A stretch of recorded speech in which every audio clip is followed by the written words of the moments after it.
I never thought a trickle of water could turn into a war. Yet here I am, telling you how a little creek at the edge of my yard nearly destroyed an entire neighborhood, and how the person who buried it ended up drowning in their own arrogance. That creek wasn't just water to me. It was memory. It was peace. Summer evenings, I'd sit on the porch, boots kicked up on the railing, listening to it gurgle over stones. In winter, its icy edges caught the reflection of bare branches, like nature was holding up a mirror to remind me of time passing. My dad used to take me fishing in streams like that when I was a kid. Sometimes, when the moonlight hit it just right, I could almost hear his voice again, telling me to let the line drift, son. Just let it drift. But to Margaret, our HOA president, that creek was nothing but an eyesore. She'd been in charge of the homeowners association for nearly a decade, running it with the kind of grip you'd expect from a queen, not a volunteer. She decided the creek didn't fit the image of the community. Too wild, too messy, too natural. The first time she brought it up, we were at one of those fake-friendly neighborhood barbecues where everyone pretends they're happy to see each other while quietly judging who brought store-bought coleslaw. Margaret walked up with her ever-present clipboard, smile sharp enough to cut glass, and said, "That little stream behind your house. It really lowers the tone of the neighborhood." I laughed. "It's a creek, Margaret. It was here long before you painted your mailbox beige." She didn't laugh back. She just gave me that look, lips pursed, eyes narrowed, clipboard hugged tight to her chest. It was the same look she gave when she'd already decided she was going to win. At first, I thought it was just another one of her power plays. Margaret was always looking for something to control: paint colors, mailbox heights, where you could park your truck, even the type of flowers in your garden. But a natural stream? Surely she couldn't touch that. I was wrong. The letters started coming next. Official envelopes slipped under my doormat with bold HOA stamps on the front. Notices about environmental hazards, safety violations, even mosquito infestations supposedly linked to my creek. The language was absurd, like the water was a criminal. My personal favorite: auditory disturbance caused by uncontrolled natural flow. Apparently, even God himself was breaking HOA rules. I kept every letter in a red folder, labeling it, "When the stupid needs proof." At first, I laughed at them. But I'd be lying if I said they didn't get under my skin. That's the trick with people like Margaret. They don't need to be right, they just need to be constant. Then came the inspections. One evening, I came home from work to find Margaret and two of her board members standing in my backyard, peering down at the water like they'd discovered a crime scene. One of them was scribbling notes. Another was pointing dramatically at a floating leaf. "What are you doing?" I asked, stepping across the grass. "Inspection," Margaret said, her voice tight. "We're documenting violations." "Violations of what?" I asked, scooping a handful of water and letting it run through my fingers. "Looks pretty clean to me." She glared. "That's not the point. It's about appearances. This stream doesn't fit the community standard." I felt my stomach turn. It wasn't just the trespassing that bothered me, though that was bad enough. It was the sheer arrogance of it. To her, nature wasn't beautiful. It was an obstacle, and the look in her eyes told me she wouldn't stop until she buried it. That night, I sat on my porch long after dark. The sound of the creek, normally so peaceful, suddenly felt fragile, vulnerable. I imagined bulldozers, gravel, and the silence that would follow. I told myself I was being paranoid, that she couldn't actually do it, but deep down I knew better. People like Margaret never stop at complaints. They escalate, always.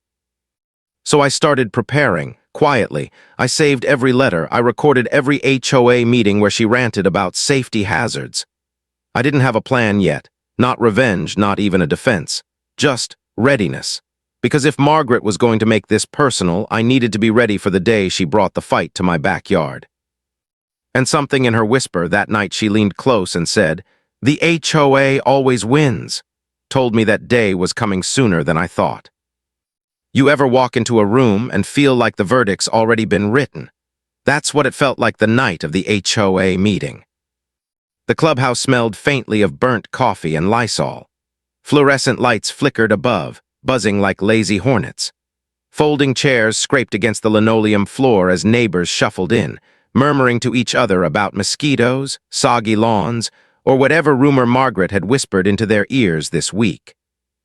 I sat near the back, red folder on my lap, waiting. Margaret stood at the podium, framed by the HOA banner like a dictator at her throne. She was dressed sharp, blazer pressed, hair pulled back so tight it looked like it might snap.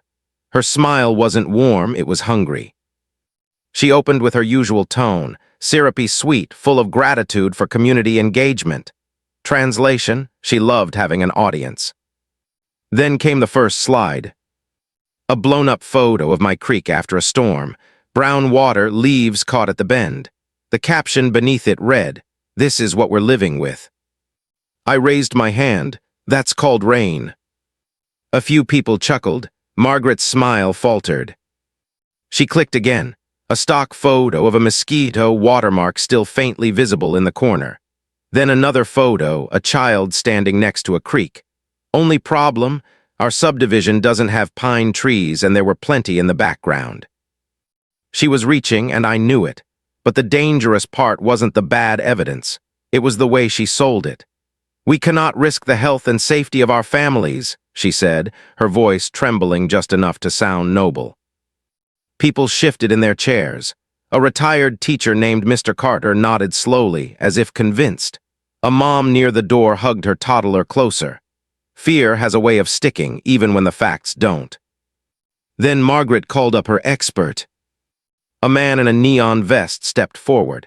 He smelled of diesel and had operations embroidered where his name tag should have been. He nodded sagely as Margaret introduced him as a specialist. "He recommends abatement and beautification," she said. "In plain language, containment, stabilization, uniform presentation." I raised my hand again. "Layman's terms, please. Are you planning to bury it?" The room murmured. Neighbors glanced at me, then back at her. Margaret tapped her clicker. New slide. A rendering of a dry creek bed lined with decorative rock, a grave disguised as landscaping. "Imagine," she cooed, "a serene, maintenance-free feature, no stagnant water, no erosion, no liability." That word stuck with me, liability. She wasn't protecting the neighborhood, she was protecting her throne. I stood. "That stream is a live watercourse. It predates these houses, these fences, and your bylaws. You don't have jurisdiction." Her smile widened, almost triumphant. This was the moment she'd been waiting for. She pulled out copies of bylaws like a magician revealing her trick. "Section 7.2, she read aloud. "The HOA may remedy conditions that detract from the uniform appearance or safety of the neighborhood on any lot visible from a common area or adjoining parcel." I scanned the room. Retirees in the front row nodded like jurors already convinced. "Visible from a common area," I repeated. "Your view ends at my fence." "Water crosses boundaries," Margaret shot back smoothly. "So do our responsibilities." It was rehearsed, coordinated. Board members chimed in one after another, parroting lines about nuisances, storm water, insurance exposure. They weren't debating, they were staging a show. I steadied myself. "Show your permits, show your environmental review, show me the county authorization that lets you touch that creek." A pause, half a beat too long. "We are in consultation," Margaret said finally, her tone dripping with false confidence. Which to me translated into, "We don't have them yet." The room shifted again. Neighbors weren't convinced, not fully. Some wanted relief from soggy lawns. Others just wanted the problem to disappear, even if they didn't understand what the problem really was. So I told them a story. "When I was 10, I said, a developer drained a marsh near my hometown, called it Progress. The frogs disappeared, mosquitoes got worse. Every spring, basements flooded because the water had nowhere to go. They spent 5 times more trying to fix what they broke than they ever would have spent leaving it alone." The room quieted. Even the guy in the neon vest leaned on one boot, listening. "This creek isn't the problem," I said, my voice steady. "It's the solution. It carries water where it needs to go. Bury it and it'll find another path through your yards, your foundations, your gardens." For a second I thought I'd reached them. A woman near the front pinched the bridge of her nose. A man muttered something about his soggy lawn not sounding so bad anymore. But Margaret wasn't done. She clicked to her final slide, community consensus. "We appreciate your perspective," she said, voice tight, "but this board is empowered to act." And just like that, she called for a vote. Hands rose, not all but enough. Fear, apathy, blind loyalty, it didn't matter. The motion carried. Margaret's smile returned, sharp and victorious. As the meeting ended, people clustered into small groups, some chatting nervously, others whispering doubts. The man in the neon vest shook hands with board members and left with a rolled-up plan tube under his arm. I walked past Margaret on my way out. She leaned close, clipboard pressed to her chest like a shield, and whispered just loud enough for me to hear. "The HOA always wins." She thought she'd buried me with that vote. What she didn't realize was that she was about to bury herself. You don't forget the sound of a bulldozer outside your window at 6 in the morning. At first I thought it was someone mowing too early, the low metallic rumble steady and impatient. My bathroom mirror rattled slightly while I brushed my teeth. Then came the beeping. That slow, insistent beep, beep, beep of heavy machinery backing into place. My stomach dropped. I didn't even spit. I ran straight to the window, toothpaste still foaming at the corners of my mouth. And there it was. A massive yellow bulldozer crawling across the street like an armored beast. Behind it, 2 dump trucks stacked high with gravel, gray stones glittering under the morning sun like tombstones waiting to be planted. Cones lined the curb in front of my yard, marking it like a crime scene. And at the center of it all, perched proudly in a neon vest with her ever-present clipboard, was Margaret. She looked like a general inspecting her troops, sunglasses gleaming, lips pressed in that smug line that meant she thought the war was already won. I stormed outside, shirt half-tucked, toothpaste on my chest. Neighbors were already gathering on their lawns, some cheering, some just watching like it was free entertainment. One kid clapped his hands and shouted, "Dig it up, Margaret," like she was running a circus act. "What is this?" I yelled over the engines. Margaret turned slowly, adjusting her sunglasses like she was about to deliver a presidential speech. "Community improvement," she shouted back, "sanctioned by the board." "This is my property," I snapped. She flipped through her clipboard like it was a holy book. "Section 7.2, she said with mock authority. "The vote passed, we're beautifying." Beautifying. That's what she called dumping literal tons of gravel into a living stream. I jumped the fence into my backyard, boots sinking into the damp soil, and sprinted toward the creek. The bulldozer operator saw me and hesitated, lifting one hand as if unsure. His engine roared, but he looked nervous. Margaret marched up beside him, slapped the side of the machine with her palm, and barked, "Keep going. You're authorized." That's when the first cascade of gravel spilled from the truck bed. The sound was deafening, like thunder cracking open the earth. Stones slammed into the water, sending up a spray of mud and foam. The creek gurgled in protest, bubbles rising as if gasping for air. "Stop," I shouted, waving my arms. "You don't have the permits, you don't have the authority, and you damn sure don't have my consent." Margaret smirked. "Consent isn't required when it's for the good of the community." That line, that smug, venom-laced line, actually got applause. Some of the neighbors clapped like she'd just solved world hunger. My blood boiled. I yanked out my phone and started recording. "This is illegal," I said loudly into the camera. "Destruction of private property, environmental violation, trespassing, every face here is evidence." Margaret leaned into the frame, grin wide. "Go ahead, post it online. The board stands by me." Behind her, the dump truck tilted again. Another avalanche of stone crashed down, smothering the creek. The trickle of water that had sung me to sleep for years was silenced under the crush. Fish flopped helplessly before vanishing under the gray blanket. The crowd grew quieter. Some shuffled their feet, uncomfortable now that the destruction was happening right in front of them. But no one stepped forward. That's the power of HOA politics, silence dressed up as compliance. I locked eyes with the bulldozer operator. "You realize you're liable for every shovel of this, right? When the county comes, they'll have your name." He wiped sweat from his brow, visibly uneasy. But Margaret barked again. "Ignore him, he's obstructing progress." Progress, that word tasted like ash. For the next hour, the machines roared without pause. Gravel poured until the creek was nothing more than a pale scar cutting through my yard. No shimmer of water, no gurgle of life, just silence and rock.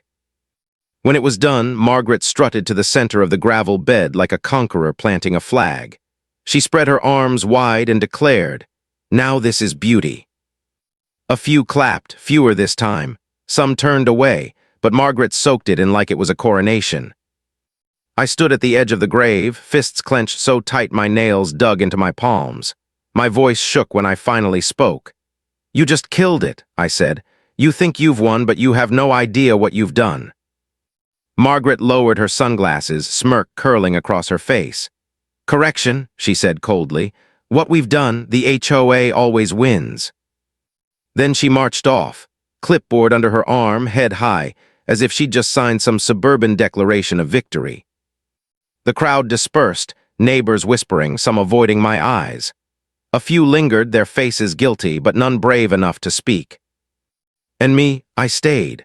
Long after the machines left, long after the last of the gravel dust settled, I stood staring at the grave where my creek once ran. The silence was unbearable. No birdsong, no frogs, no gurgle of water against stone.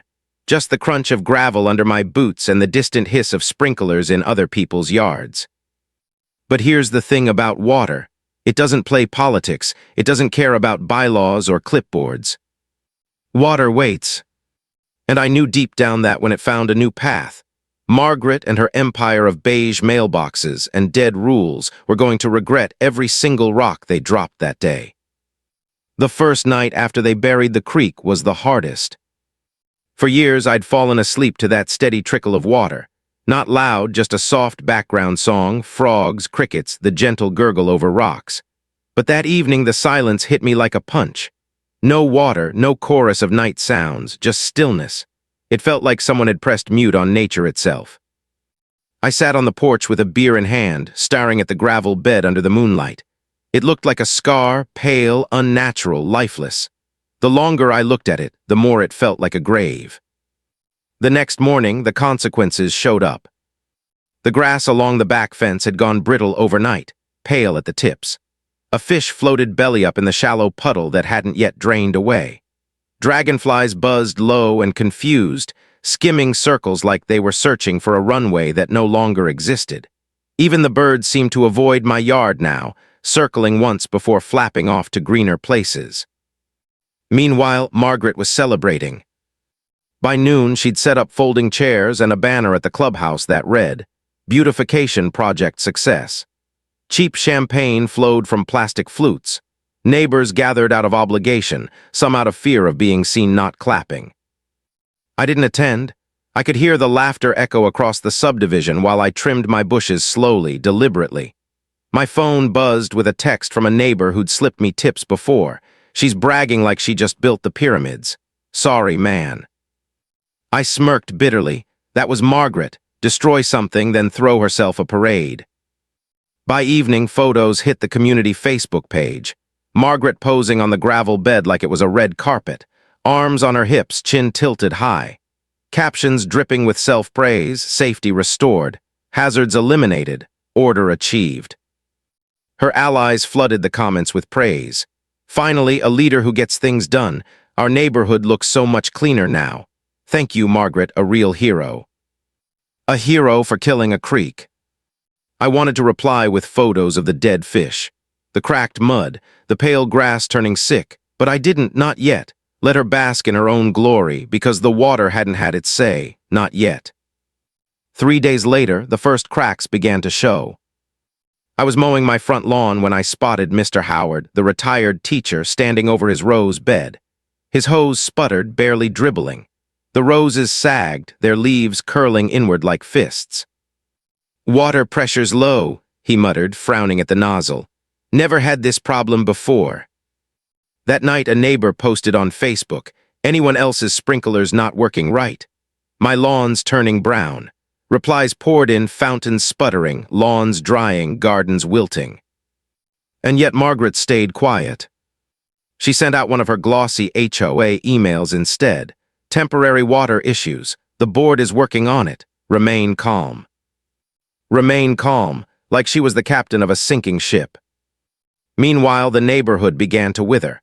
The ornamental fountain at the entrance, once the pride of our subdivision, coughed bubbles like a dying fish. The community garden, Margaret's showpiece, wilted under the September sun. Lawns faded from green to beige. But Margaret still smiled. Every morning she walked her little dog head high, waving like a queen. To those who complained, she repeated the same words, "The board has it under control." Only she didn't, and she knew it. I started noticing cracks in her mask. At the grocery store, she snapped at a cashier for bagging items out of order. I overheard her muttering at a board member's driveway about lazy contractors who can't follow instructions. One afternoon, I caught her standing at the edge of my yard, arms crossed, staring at the gravel bed. Her lips were pressed tight, her jaw twitching. For the first time, she looked uncertain. A week after the invasion, the HOA received its first official complaint. Not from me, but from the city. It wasn't about the creek. It was about water usage. Apparently, the HOA's irrigation system had spiked in demand, draining municipal supplies past the legal limit. The letter was stern. Failure to resolve this issue may result in fines. When I read that, I nearly laughed out loud. A fine for the HOA, courtesy of Margaret's crusade. That same evening, she called another community meeting. I sat near the back, my red folder balanced on my lap like always. Margaret strutted to the podium, hair pinned tight, voice trying to sound calm. "Our beautification project was a success," she announced, forcing a smile. "However, we are experiencing minor water interruptions." "Minor," someone shouted. "My whole lawn's dead." "The fountain hasn't worked in a week," another voice yelled. Margaret raised her hands. "Please remain calm, the board is handling it." That's when I stood, lifted the city's letter high enough for all to see, and said, loud and clear, "Funny, because the city doesn't think you're handling it at all." The room went silent. Dozens of eyes swung from me back to her. Margaret froze at the podium. For the first time, her confidence cracked. Her mouth opened, but no words came. And in that silence, for the first time, I knew she was afraid. When you live under the thumb of an HOA like ours, you learn quickly. Facts don't matter until they're undeniable. Margaret thrived on smoke and mirrors, on fear, on rules twisted just enough to sound official.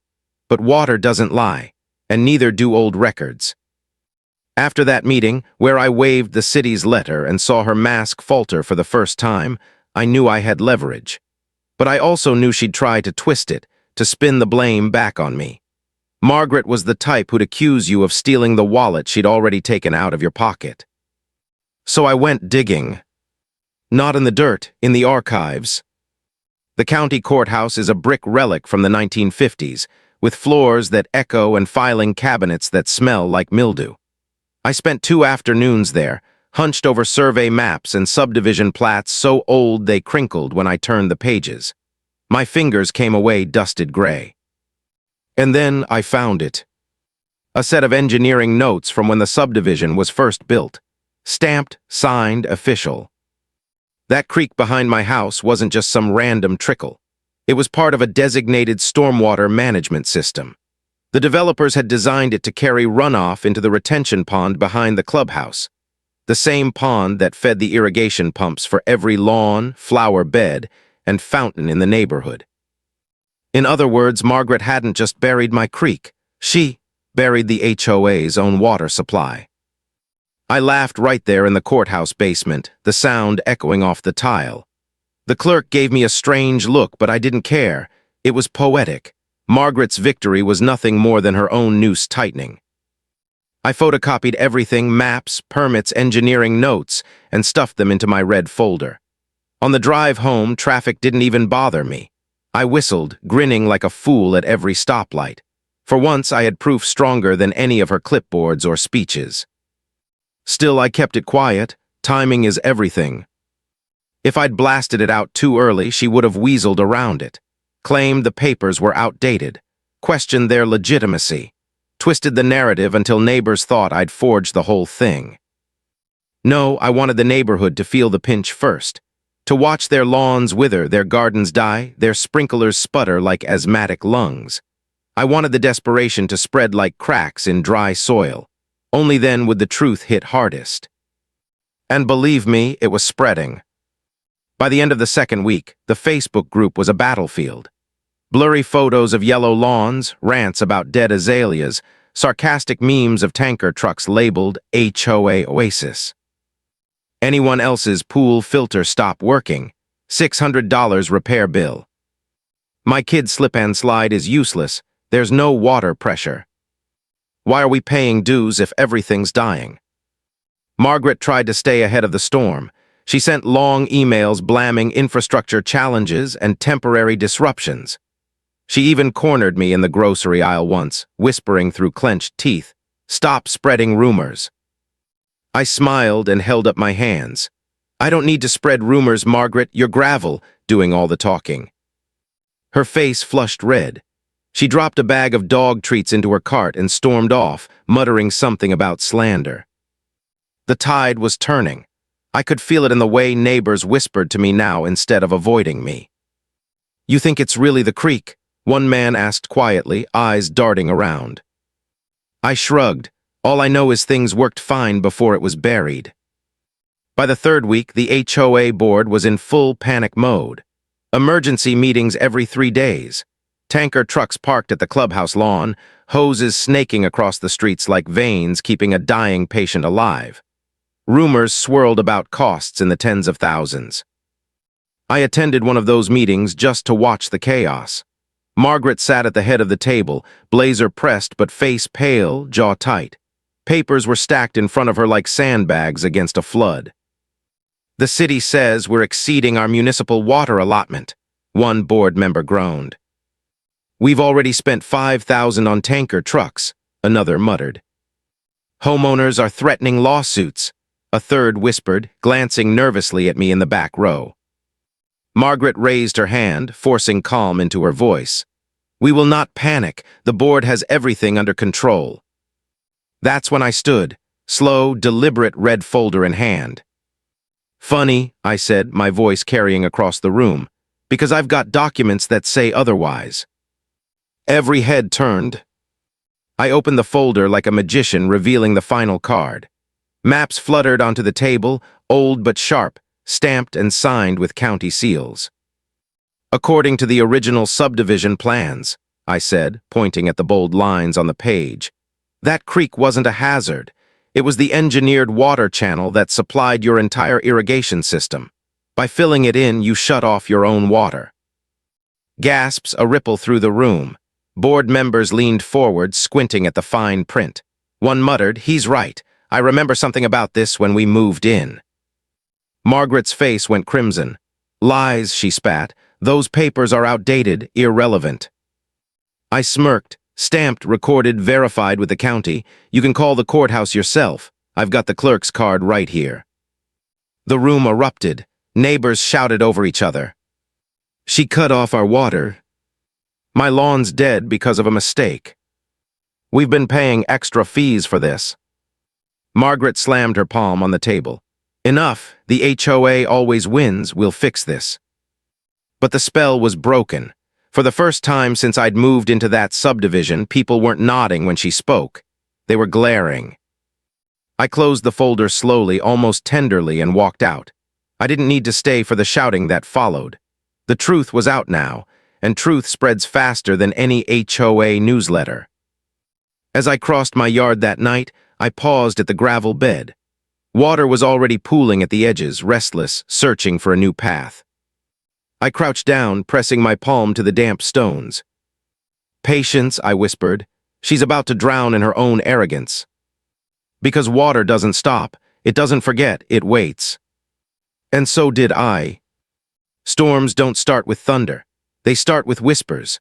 A rumble here, a shadow there, until the clouds finally break. That's how Margaret's empire began to collapse, not all at once, but one dead flower bed, one angry homeowner at a time. By the third week, the lawns were the first casualties. The uniform carpets of emerald green that Margaret loved to brag about turned to patchy quilts of beige and brown. Sprinklers coughed and spat like dying animals, some barely mustering a mist before collapsing altogether. Every morning, I'd see neighbors standing in slippers at 6 a.m., hoses in hand, spraying their grass with water that trickled so weakly it might as well have been spit. The community fountain at the entrance, once a shimmering cascade, was reduced to a pathetic dribble. A kid stuck a stick in it and shouted, "Look, it's peeing!" His mom hushed him, but the damage was done. The whole subdivision had become a punchline. Margaret tried to plaster over the cracks. She sent out glossy newsletters filled with stock photos of lush green lawns, not from our neighborhood, of course, but somewhere she'd yanked them off the internet. The headline read, "Temporary Water Challenges. The HOA is working tirelessly for you." Tirelessly, sure, fruitlessly, absolutely. At the grocery store, I overheard neighbors muttering in the produce aisle. "You think it's the creek?"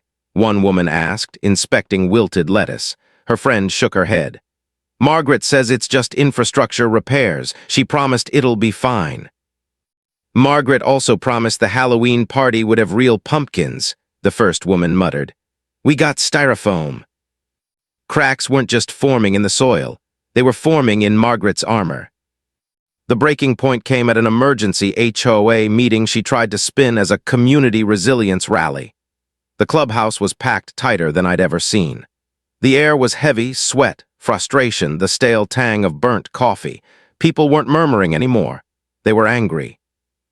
A man in cargo shorts slammed his fist on the folding table. "My water bill tripled this month. I had to hire a tanker truck just to save my shrubs.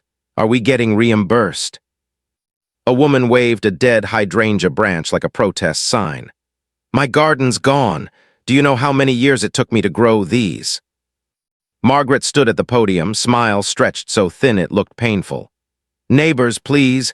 We are working with contractors to restore normality. This is a temporary inconvenience." "Inconvenience?" a man barked from the back. "My pool's a swamp." I waited, letting the anger ferment a little longer. Margaret flipped through her clipboard, rattling off vague promises about rerouting and long-term solutions. Every sentence dug her hole deeper.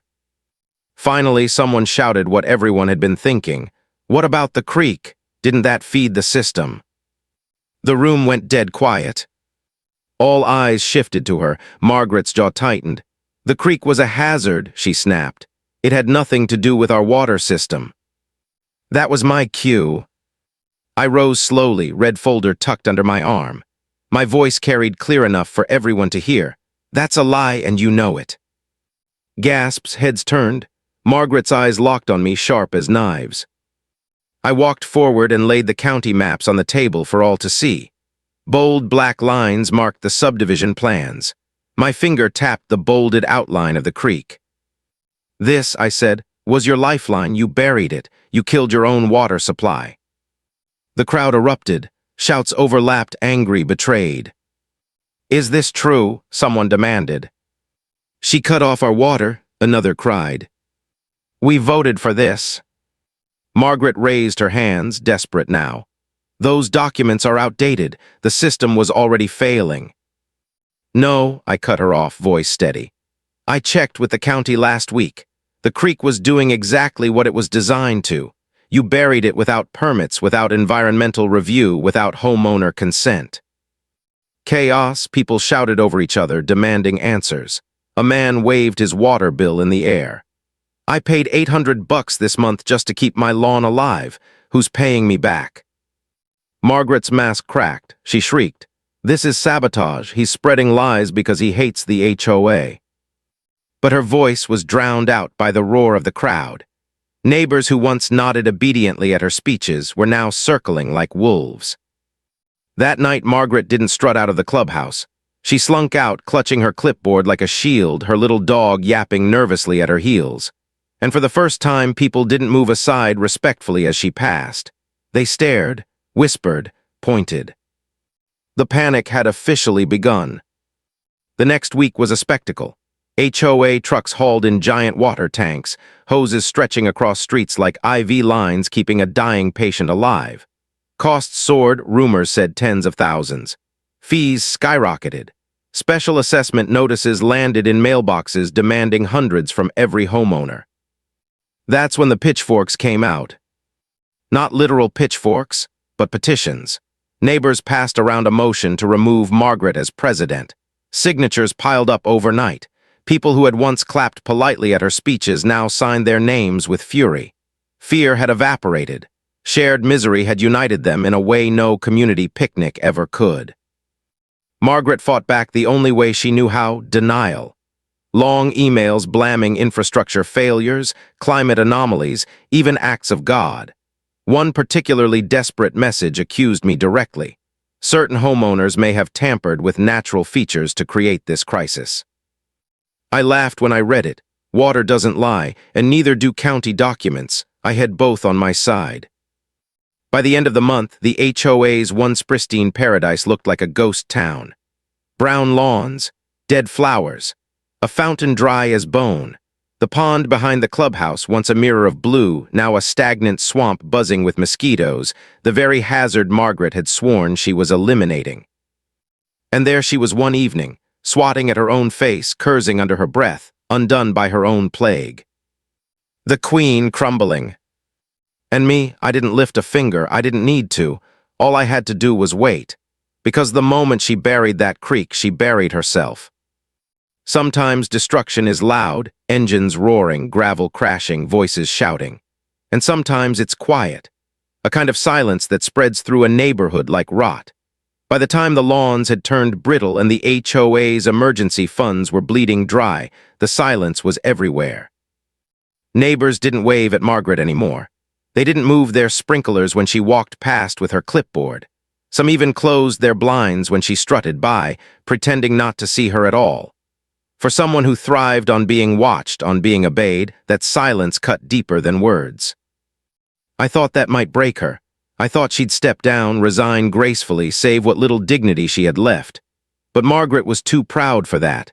Pride was her oxygen, and when pride gets starved, desperation takes over. It happened on a Thursday evening. I just sat down on the porch with a cup of coffee, the kind of late summer dusk where cicadas hum in the trees and the sky bleeds orange into purple. My boots were still dusty from work. I was tired, ready for quiet. Then I heard it, the sharp squeak of the iron gate at the side of my yard. That gate never moved unless someone opened it. My back stiffened. Footsteps crunched on the gravel path, then her voice. "You think you've won, don't you?" Margaret stood at the edge of my porch, clipboard clutched like a weapon, face pale and drawn. Her little dog yapped once before she silenced it with a hiss. Her hair wasn't as neat as usual, strands slipping loose from the bun.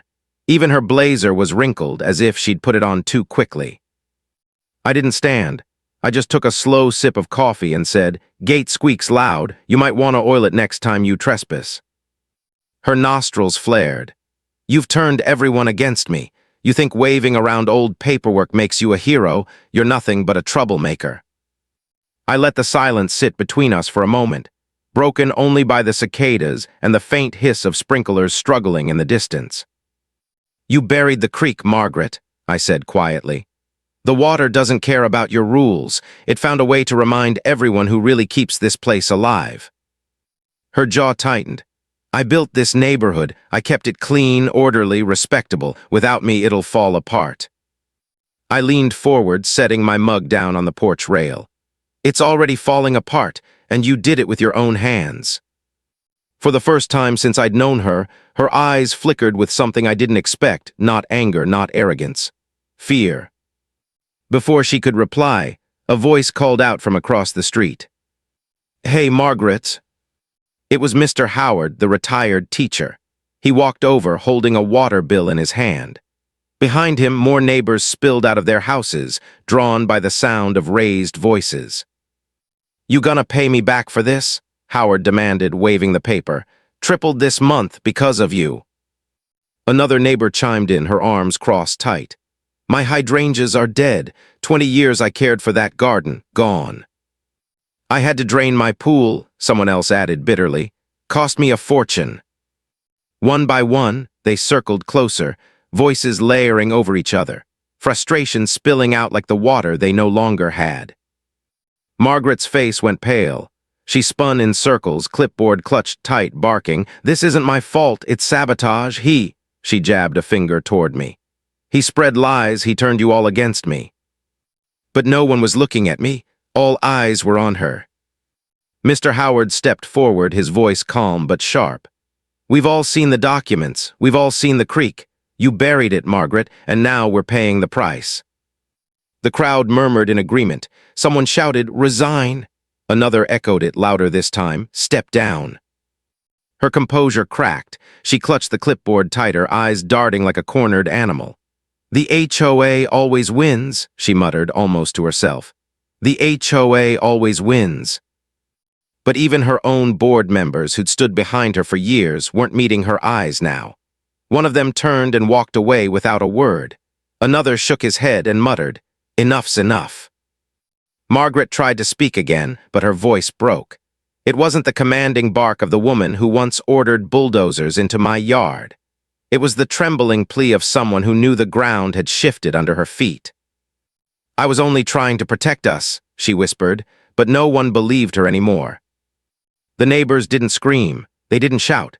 They just stood there, arms crossed, faces set, staring at the woman who'd ruled them for so long. That silence was heavier than any protest. Margaret turned back to me, eyes burning, voice cracking. "You think you've beaten me? This isn't over, you'll see." I leaned back in my chair, picked up my mug again, and said softly, "It already is." She stood there a moment longer, trembling, before spinning on her heel and storming off into the night, her dog scurrying to keep up. The neighbors stayed a while, talking in hushed tones, swapping bills, shaking their heads. One by one they drifted back to their homes, but I stayed on the porch, listening to the quiet. And for the first time since the gravel invasion, I thought I heard something new beneath the silence. A faint trickle, deep under the stones, like water whispering its way back to life. The end didn't come with fireworks, it came with paperwork.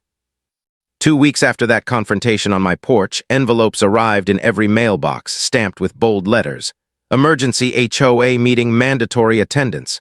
Nobody needed to guess what it was about.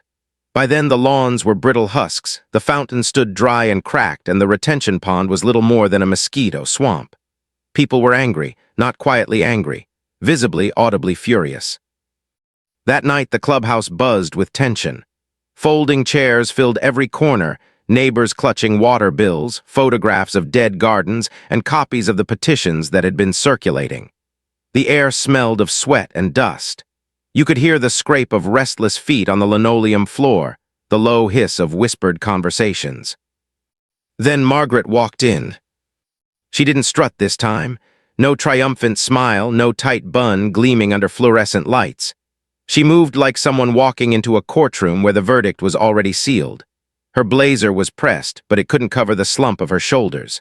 The clipboard was still there, clutched like a lifeline, but the confidence was gone. She stepped to the podium. The microphone squealed. For the first time in years, she flinched. "My neighbors," she began, her voice thinner than I'd ever heard it. "We've faced challenges before, but never like this. I have dedicated myself to protecting this community." "Protecting," someone snapped from the front row. "You buried our water." "That creek was a hazard," Margaret barked, but the words rang hollow. "No," another voice said firmly. "You were the hazard." The room erupted. Voices rose like a storm, shouting, accusing, demanding. Some waved bills in the air, others held up photos of brown lawns and wilted gardens. A woman near the back stood with her arms folded, silent but staring daggers. That silence was louder than any shout. Margaret tried to fight back. She slammed her palm on the podium, voice rising. "The HOA always wins." But nobody echoed her this time. No polite applause, no obedient nods, only glares. Then one of her own board members, the treasurer, a quiet man named Alan, stood and cleared his throat. His voice was steady, calm, final. "The board moves to remove Margaret as president, effective immediately." Gasps rippled through the room. Margaret's face went white. "You can't," she stammered. "You can't do this. I built this place. But Alan didn't even look at her. He raised his hand. "All in favor." Hands shot up, not a few, nearly everyone.